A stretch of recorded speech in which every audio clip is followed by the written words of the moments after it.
Right, Kinsey, let's get to business. Let's talk about the royals now. Meghan, we'll talk about her up in Canada at the moment. I'm not sure if she's still there, but she's been up there with Harry, basically kissing him constantly, kind of, stop kissing Harry, will you?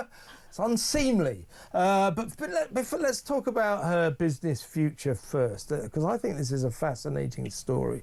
You and I have spoken so often over the past, well, what is it now? Literally a year since the Duchess of Sussex, the difficult Duchess, launched her lifestyle site, American Riviera Orchard.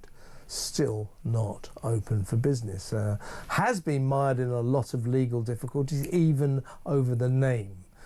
She hasn't sold a damn thing. The site's not active. But Netflix, we hear, have kind of taken over the reins. And they've got these two stores, these big shops, in two of America's biggest shopping malls. One is the extraordinary, I love the name of this, it's the king-sized The King of Prussia Mall in Philadelphia, and the massive Dallas Galleria.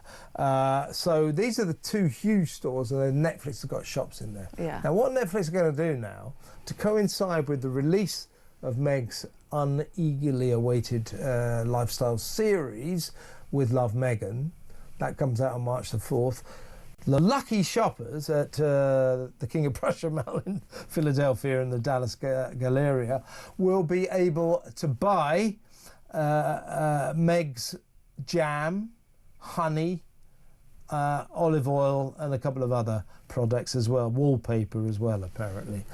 Now, Netflix apparently believe that this kind of tying up of the two sort of initiatives, the TV show and you can buy olive oil at the King of Prussia Mall in Philadelphia. Why is it called the King of Prussia Mall?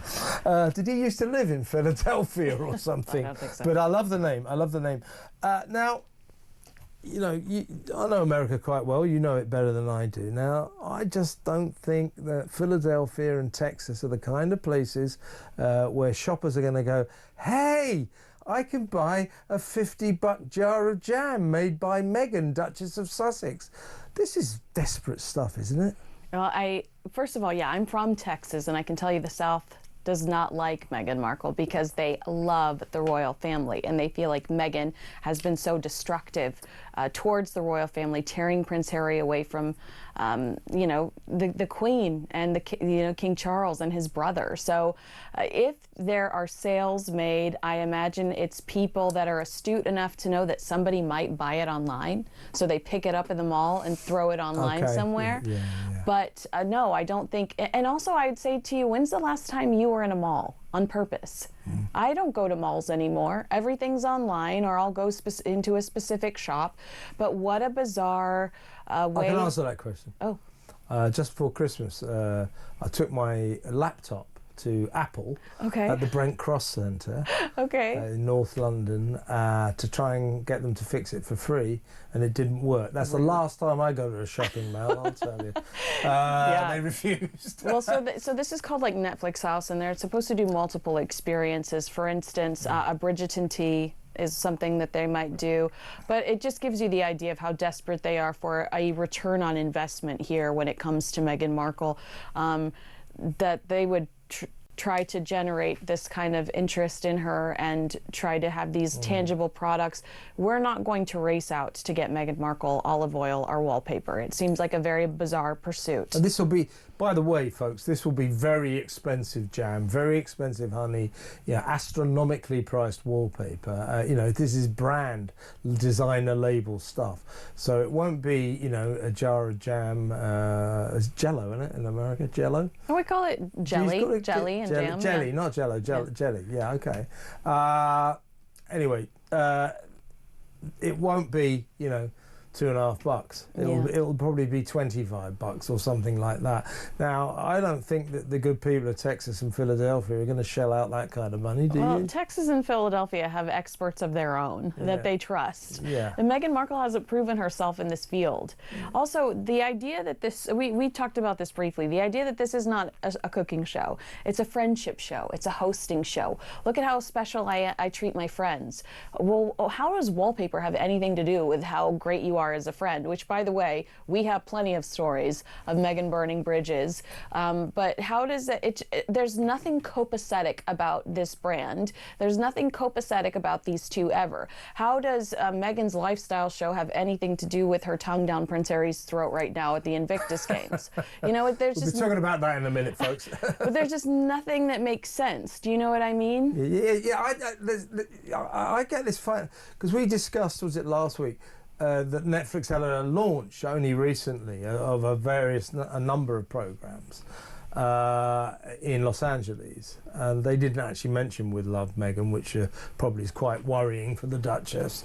But the head of content there, Bella Bajaria at Netflix, she sort of waxed lyrical excitedly. Oh, I'm really looking forward to this show.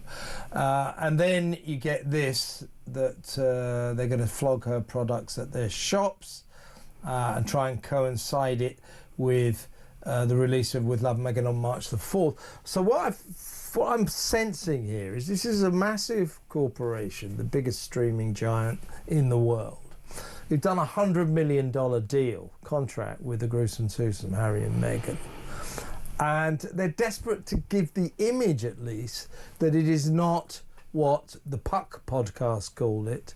The Puck podcast, very influential podcast by a couple of people who used to work at the Hollywood Reporter. One of them is the editor, the others, like the business editor, very serious people.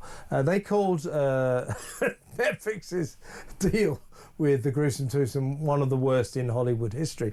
So I have a feeling, my sense is that Netflix know this is a lost cause. They're trying to save face. But they're desperate to at least make it look as if they're still committed to this arrangement. Yes, because Harry and Meghan blame everybody but themselves. So if this fails, Netflix doesn't want them to be able to say, like they did with Polo. Remember when Harry and Meghan's friends were saying, well, it was taken away from them, it was out of their hands. That's why Polo was such a colossal failure, is because Harry and Meghan, their vision wasn't met. It was Netflix that took it over.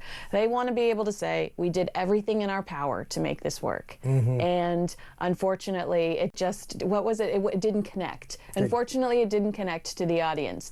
And I, think from a industry perspective, do you remember how scathing the articles were about Spotify after the Harry and Meghan deal failed, and how all of these, the Hollywood Reporter, Variety, all of those industry publications were saying, here's an example of what not to do. Do you see how much money Spotify wasted? What a bad, what a bad deal. They don't want to have egg on their faces the way Spotify did. Yeah, but let's cut to the chase.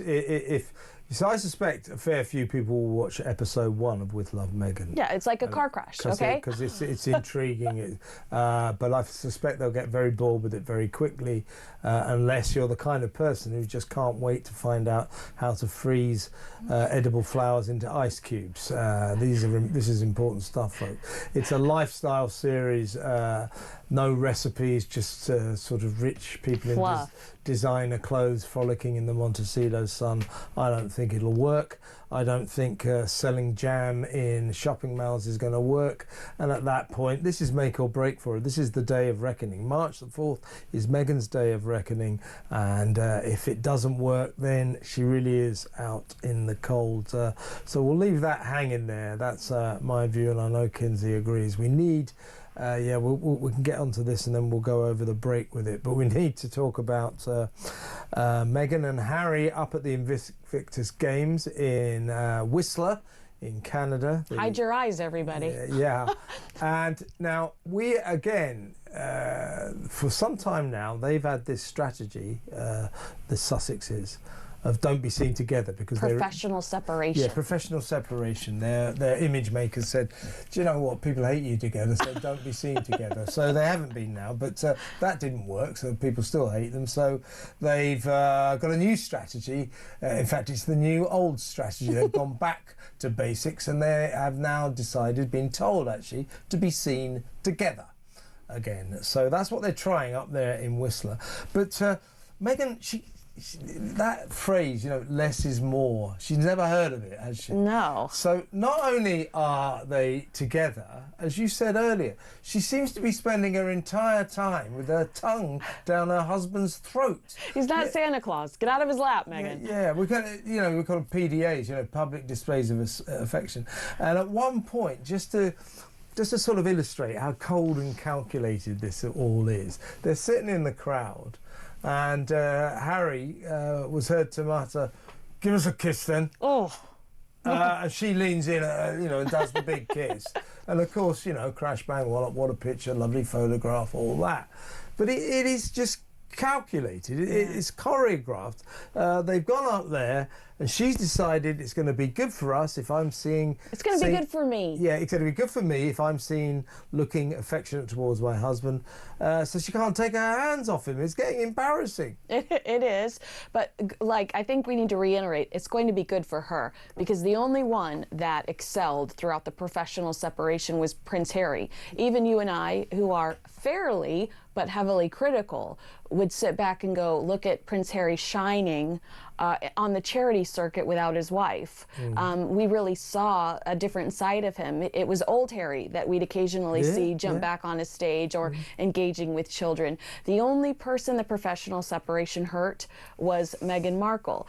There's multiple things going on here. That scathing Vanity Fair article that accused someone from Meghan's team of shopping a post-Harry divorce book. I think that Meghan and Harry... I'd read that. Yeah, I know. I think Harry and Meghan... At last, the product finally, the content we've been waiting for. The public can gather around, yeah. So that, I think that they're trying to discredit that Vanity Fair piece. Good luck with that. Yep. Meghan is also trying to promote through wounded veterans and her husband, who's got, you know, the shine on him right now, her With Love Meghan project that's coming out next month.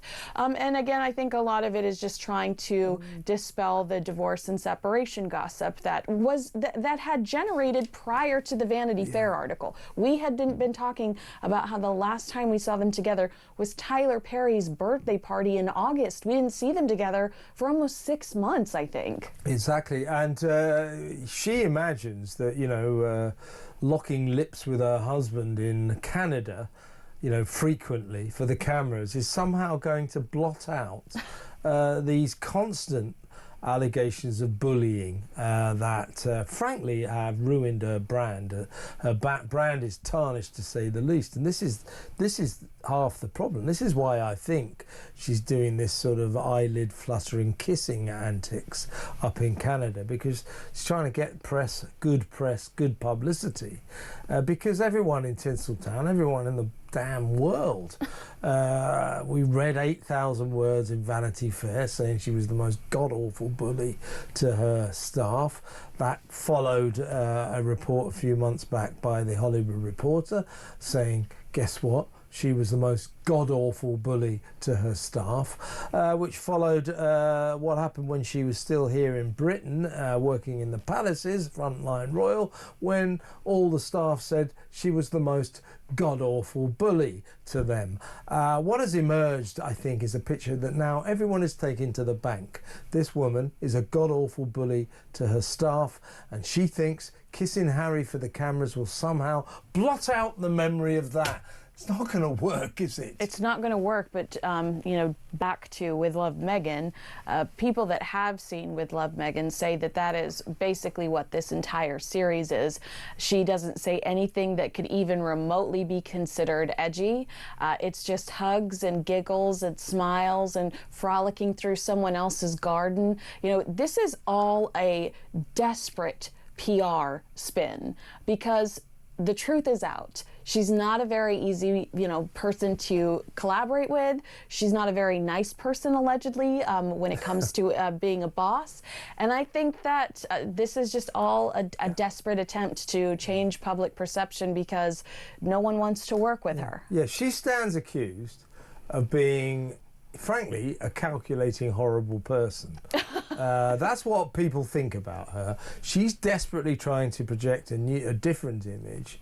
And the reason she's doing that now is she's got a TV show coming out, and she's got a lot of bad publicity to try to blot out between now and March the 4th. And as I say, a few passionate smackers on Harry's lips in Canada, that isn't going to cut it.